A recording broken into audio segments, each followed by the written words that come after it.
What happens when one of the most famous royals in the world walks onto a talk show set and completely forgets the rules of respect? In just 33 seconds, a single comment would turn a routine interview into the most explosive moment in daytime television history.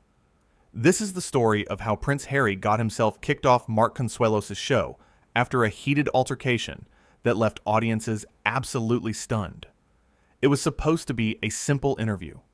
Mark Consuelos, the beloved talk show host known for his warm personality and genuine conversations, had invited Prince Harry to discuss his latest charitable endeavors. The studio audience was buzzing with excitement. People had lined up for hours just to get a seat. They wanted to see the prince up close, to hear his stories, to connect with someone they had only seen in photographs and news clips. Mark walked onto the stage with his signature smile, waving to the crowd as the applause filled the studio. He had done this hundreds of times before. He knew how to make guests feel comfortable, how to ask the right questions, how to keep the conversation flowing naturally. But today, something would be different. Today, he would face a challenge, unlike anything he had experienced in his career. Prince Harry entered from stage left, and the audience erupted. The cheers were deafening. People stood up, their phones already out, ready to capture every moment. Harry walked across the stage with confidence, his hand raised in acknowledgement. But there was something in his expression, something that Mark noticed right away, a certain edge, a tension that seemed to hover around him like a shadow. They shook hands, both men smiling for the cameras, and took their seats. Mark began with the usual pleasantries, thanking Harry for coming, asking about his flight, making small talk to ease into the interview. Harry responded, but his answers were short, clipped. There was none of the warmth that Mark usually pulled from his guests within the first few minutes. Mark leaned forward, trying to establish a connection. So, Harry, I want to talk about the amazing work you have been doing with mental health awareness. Can you tell our audience what inspired you to focus on this particular cause? Harry shifted in his seat, crossing his legs in a way that seemed almost dismissive. Well, Mark, I think the real question is why more people in positions like yours are not using their platforms to address these issues. You have this show, this audience, and what are you really doing with it? The studio went quiet. Mark blinked, taken aback by the sudden shift in tone. This was not how interviews were supposed to go. The guest was supposed to answer questions, not turn them back on the host with an accusatory edge. But Mark, ever the professional, kept his composure. I appreciate that perspective, Mark said carefully. We actually do quite a bit of work with various charities and organizations. But this interview is about you and your initiatives. I would love to hear more about what you have planned for the coming year. Harry let out a small laugh, but there was no humor in it. Of course you would. That is what this is all about, is it not? Getting me to talk so you can boost your ratings. Classic American television. All surface, no substance. The audience exchanged uncomfortable glances. Some people were still smiling, unsure if this was some kind of planned bit, some kind of joke they were not in on yet. But Mark knew better. This was real. Harry was not playing along. He was challenging him, right there, in front of hundreds of people and countless viewers at home. Mark took a breath, maintaining his calm exterior. Harry, I assure you, that is not what this is about. I invited you here because I genuinely admire the work you have been doing. I think our audience would benefit from hearing your story, from understanding your mission. That is all. Your audience, Harry repeated, emphasizing the words like they left a bad taste in his mouth. Let me tell you something about audiences, Mark. They do not really care. They just want entertainment. They want drama. And you are giving it to them by having me sit here and perform like some kind of trained SEAL. Now the tension in the room was palpable. The camera operators glanced at each other, unsure whether to keep rolling or cut away. The producers in the control room were frantically discussing what to do. This was spiraling fast. Mark could feel it. but he refused to let Harry derail everything he had built. "Harry, I understand that you have strong opinions," Mark said, his voice steady but firm. "But I have to say, I find it disappointing that you would come onto my show and immediately attack the very platform you agreed to appear on. If you did not want to be here, you did not have to accept the invitation." Harry leaned back, his arms crossed. "Oh, here we go. The host gets defensive. Cannot handle a little bit of honesty, can you? This is exactly the problem with people like you. You want everyone to play nice, to follow your script, to make you look good. Well, I am not interested in making you look good, Mark." Mark felt his jaw tighten. He had interviewed difficult guests before. People who were nervous, people who were guarded, people who were unprepared. But this was different. This was not nervousness or discomfort. This was arrogance. This was entitlement. And Mark was not going to let it slide. "Harry, with all due respect, I do not need you to make me look good," Mark said, his tone shifting ever so slightly. Still professional, but now with an undercurrent of strength. "I have been doing this job for years, and I have earned the respect of my audience and my peers by treating people with dignity and giving them a fair platform to share their stories. What you are doing right now is not honest. It is disrespectful." The audience was dead silent now. Every eye in the room was locked on the two men sitting across from each other. Harry uncrossed his arms and leaned forward, his eyes narrowing. "Disrespectful?" Harry said, his voice rising. "You want to talk about disrespect? Do you have any idea what it is like to live under constant scrutiny? To have every single thing you do analyzed and criticized? To have your entire life turned into a spectacle for people like you to profit from?" Mark did not back down. "I cannot imagine what that is like, Harry. And I have sympathy for what you have been through. But that does not give you the right to come here and belittle me or my audience. We are not your enemy. I am not your enemy. I am trying to have a conversation with you, and you are refusing to meet me halfway." Harry stood up abruptly, his chair scraping against the floor. The sudden movement sent a ripple of shock through the studio. People gasped. Mark remained seated, his eyes fixed on Harry, waiting to see what would happen next. "You know what, Mark?" Harry said, his voice sharp and cutting. "I do not need this. I do not need to sit here and be lectured by someone who has no idea what real pressure is. You sit in your comfortable studio, asking your safe little questions, pretending to care about issues that you will forget about the moment the cameras stop rolling. You are a fraud. This whole thing is a fraud." That was the moment everything changed. The moment when Mark knew that this interview could not continue.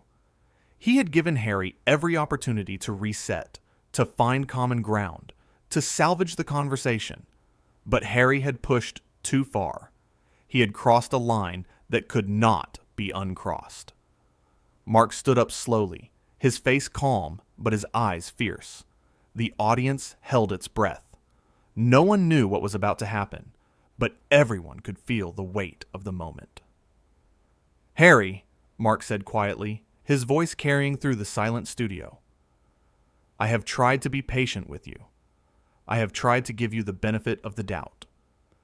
But you have made it clear that you have no interest in having a respectful conversation. So I'm going to ask you, very politely, to leave my stage." The words hung in the air like a thunderclap. Harry stared at Mark, his mouth slightly open, as if he could not believe what he had just heard. The audience was frozen, utterly stunned by what was unfolding in front of them. "Excuse me?" Harry said, his voice dripping with disbelief. "You heard me," Mark said, his tone unwavering. "This is my show. This is my stage. And I am not going to stand here and let you disrespect me, my team, or the people who came here today to see a genuine conversation. If you cannot treat us with basic decency, then you need to leave." Harry laughed, but it was a harsh, bitter sound. "You are kicking me off your show? Do you know who I am? Yes, I know exactly who you are, Mark replied. But that does not give you a free pass to act like this. Everyone deserves respect, Harry. Even talk show hosts. Even the people you seem to think are beneath you. For a long moment, Harry just stood there, his face red, his fists clenched at his sides. He looked like he wanted to say something, to fire back with another cutting remark, but no words came. The reality of the situation was sinking in. He had gone too far, and now there was no way back. Fine, Harry finally said, his voice low and cold. I do not need this circus anyway. He turned and walked off the stage, his footsteps echoing in the silent studio. No one clapped. No one cheered. They all just watched as he disappeared behind the curtain, leaving Mark standing alone in the center of the stage. Mark took a deep breath and turned to face the audience. His expression softened, and he shook his head slightly, as if he was still processing what had just happened. Well, he said, a hint of a rueful smile on his lips. That was not how I expected this to go. The tension broke, and the audience burst into applause. They were not just clapping for Mark. They were clapping because he had stood his ground, because he had refused to let someone, no matter how famous or important they thought they were, treat him or his show with contempt. He had shown grace under pressure, and people respected that. Mark raised a hand to quiet the applause. I want to say something, he continued. I have nothing but respect for anyone who is trying to make a positive difference in the world. And I know that Prince Harry has done important work in many areas. But respect has to go both ways. It does not matter who you are or where you come from. If you cannot show basic kindness and respect to the people around you, then we have a problem. The audience nodded, murmuring in agreement. Mark had not attacked Harry personally.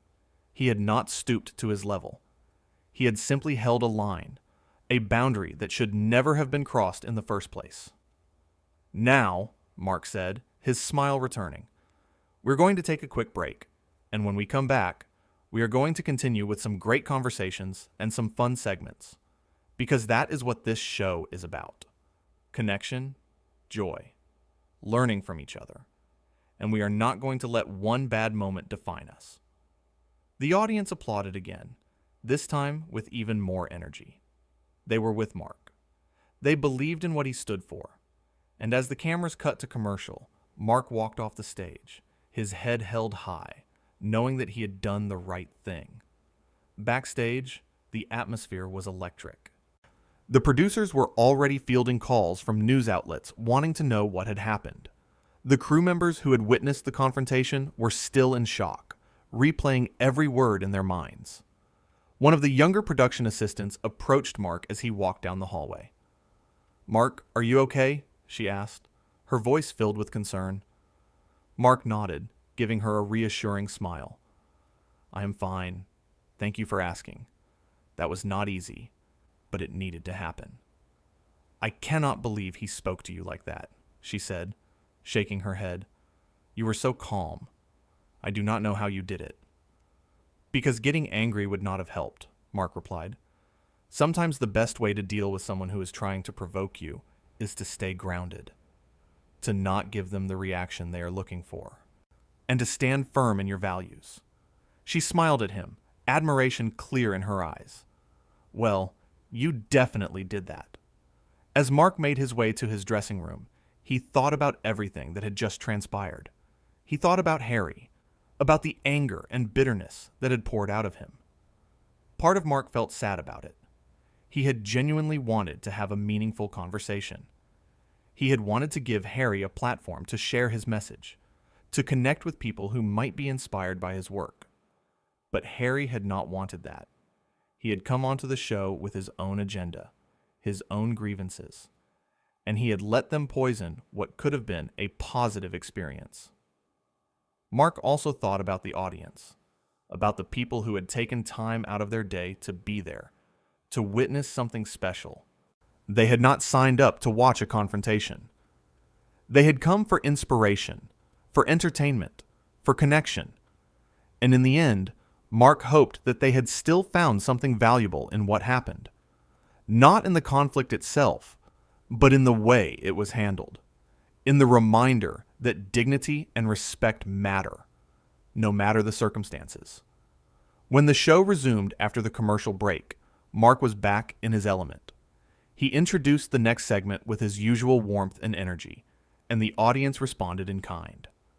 There was a sense of camaraderie in the studio now, a feeling that they had all been through something together and had come out stronger on the other side. The rest of the show went smoothly. Mark interviewed a young entrepreneur who had started a nonprofit to provide clean water to underserved communities. He laughed with a comedian who had a hilarious story about a disastrous family vacation. He even took questions from the audience, answering them with the same thoughtfulness and humor that had made him a beloved figure in daytime television. But even as the show continued, the confrontation with Harry lingered in the background. Everyone knew that the footage would be everywhere within hours. Social media would explode. News outlets would dissect every word, every gesture, every facial expression. There would be think pieces and opinion columns and endless debates about who was right and who was wrong. Mark knew all of this. He had been in the industry long enough to understand how these things worked. But he was not worried. He had done what he believed was right. He had stood up for himself and for the integrity of his show, and he had done it with grace and composure. That was all he could control.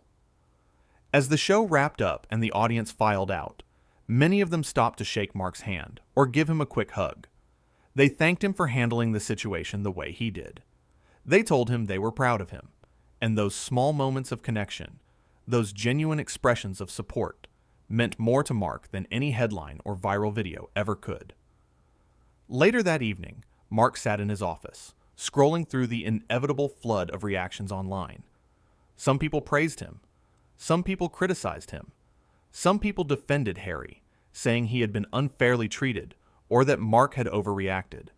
But Mark was not looking for validation from strangers on the internet. He knew his truth. He knew what had happened in that studio. One of the producers knocked on his door and poked her head in. "Hey, Mark. Just wanted to check in. How are you holding up?"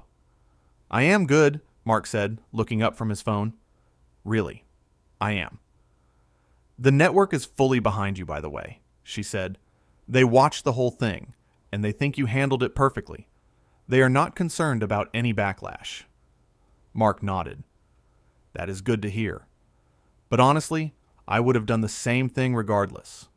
Some things are not negotiable." She smiled. "That is why people love you, Mark. You are the real deal." After she left, Mark leaned back in his chair and closed his eyes for a moment. He thought about all the interviews he had done over the years, all the people he had met, all the stories he had heard. Most of them had been wonderful experiences. Moments of laughter and learning and genuine human connection. This was different. This was a reminder that not every interaction would go according to plan. That sometimes people would bring their pain and their anger to the table, and it would spill over in ways that were uncomfortable and messy. But it was also a reminder of why boundaries matter, why respect matters, why treating people with dignity, regardless of their status or fame, is not just a nice idea, but a fundamental necessity. Mark had learned that lesson long ago, and he had no intention of forgetting it now. The next day, the headlines were everywhere. Prince Harry kicked off talk show after explosive altercation. Mark Consuelos stands his ground against royal outburst. Watch. The moment everything went wrong. The video clips were shared millions of times. People analyzed every second, every word, every expression. But Mark did not dwell on it. He showed up to work the next day, ready to do his job, ready to have more conversations, to meet more guests, to create more moments of connection with his audience. Because that was what mattered. Not the drama, not the controversy, but the work itself. The opportunity to bring people together, to share stories, to make a small difference in someone's day. And as he walked onto the stage that morning, greeted by the familiar sound of applause, he felt grateful. Grateful for the opportunity. Grateful for the support. And grateful for the reminder that sometimes standing up for what is right means standing alone, even if just for a moment. Because in the end, that moment had defined something important.